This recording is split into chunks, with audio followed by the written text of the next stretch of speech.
Welcome back at 6:42 on your Friday morning. A very special guest is in studio for our next installment of My Dad Phil. This is My Dad Phil. If he doesn't already look familiar to you, he has been a fixture on Chicago TV for decades. He was a longtime host of Chicago Tonight, and before that, a reporter for CBS 2 during the 80s and 90s. Well, we successfully dragged him out of retirement to share his knowledge about the city. Kicking and screaming. Yes. Thank you for being here bright and early. Welcome back. Okay, so the topic today, the weekend is almost upon us. And, Dad, you said something to me years ago that is forever stuck in my brain. And that is that you said that you have to think of weekends during the summer in Chicago as gold coins. What did you mean by that? Well, what I meant was there are approximately 13 weekends between Memorial Day and Labor Day, and summer is the best time in Chicago. And so you have to think of every weekend as a gold coin, and you have to think about, how do I want to spend my gold coin this weekend? Yeah, there's a finite amount of gold coins. So you have some very specific advice this morning about how we should spend these gold coins. Well, I have advice on how to spend 5 of those gold coins, because I identified 5 places that I think are vastly underused and people should know about.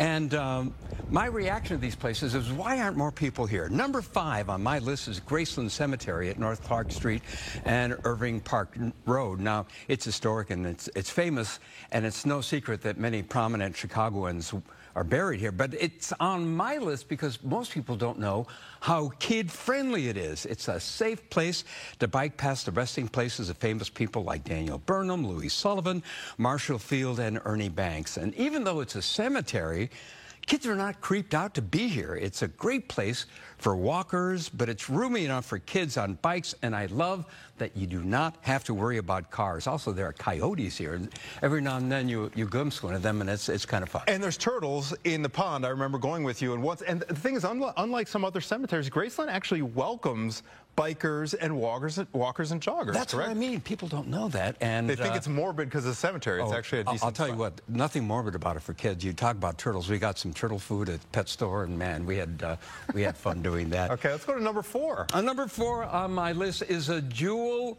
that is hiding in plain sight. It is the Northerly Island Trail, not to be confused with the Lakefront Bike Trail.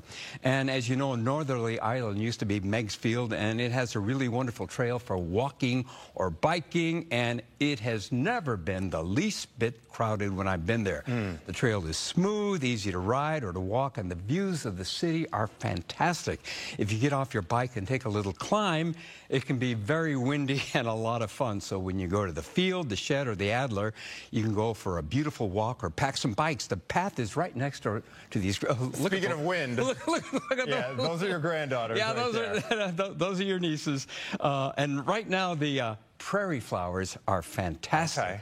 And it's a perfect detour if you're going to be on the Lakefront Trail itself. Yeah, that's really cool. I've actually never ridden that. I've been to Adler many times, but you have to go a little bit further south to get on that trail you're talking about. All right, let's head to number 3. What's number 3 on your list? Number 3 on the list is also on a piece of Chicago history.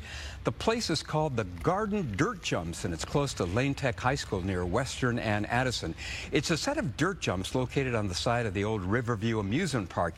It's free, it's open to the public, and it's something for all ages and skill levels. I am 74 years old, and I've ridden on the easy portion, no problem, and I've seen kids 3 or 4 years old riding on it and having a blast. I haven't gone on the harder jumps, however, and I don't plan to, but I've taken Theo there several times, and his goal is to leave the ground and catch some air, and he's doing it. And as you can see, it's mainly in the shade, so it's a pretty good place to go on a hot day. A lot of people don't know about it, and it's on the site of the old Riverview Amusement Park. Right? Old-time Chicagoans will know where that is. Right. I've seen pictures of it. It looked pretty cool. All right, number 2. And number 2 on my list is on the far south side, and it is spectacular. It's called Big Marsh Park, and it's way south on Stony Island Avenue. I discovered this place during the pandemic, and I am really glad I did. It's a 300-acre park, and it has something for everyone. There are pump tracks, single-track courses, and paved bike trails, and it's also great for hiking and bird watching. And you can rent bikes, so you don't have to take a bike with you, and the Park District is constantly making this place even better. And depending on where you're coming from, it is a bit of a trek. It can be, but it is so worth it. And believe me, the kids will leave this place tired. You do not feel like you're in Chicago down there. And it's hundreds of acres, correct? Yeah, it's 300 acres. Massive park. Yeah, you feel like you're out in the prairie. You can see some industrial sites in the distance, but this place is magical. Really cool. All right, before we end up here, you got a #1 spot to share. Number one. I've never been here. We should. I know you know Chicago. I've never even heard of this park. That's what you said. You never heard of it. #1 on my list of great places more people need to know about is Palmisano Park, right in the heart of Bridgeport.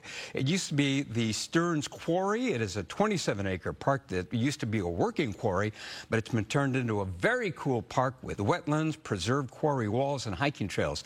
You can walk down to a large pond and go fishing and then hike up a hill that gives you spectacular views of the city, and the hill is packed with prairie plants and flowers. For me, this place is a secret everyone should know about. Plus, there are some really good affordable restaurants about a block away. Yeah. So it makes for a great outing. So it's a perfect way. All of it. It's a great place to spend one of your gold coins. Okay, this is good. And a lot of us don't like to brave the lines and the crowds and the wristbands and everything. These spots are good. All right, so here's the map. And I like this list because you've got spots that are geographically located all throughout the city, not just south side, but north side as well, and kind of in the heart of the city too. And actually, on that note, so I didn't know that a couple of these even existed, right. Dad. If you are watching this morning and you've got some secret recommendations of your own, send them to us. Hit us up on social media. You're on Facebook, right? Right. Facebook for me as well, and Instagram, and we can post those locations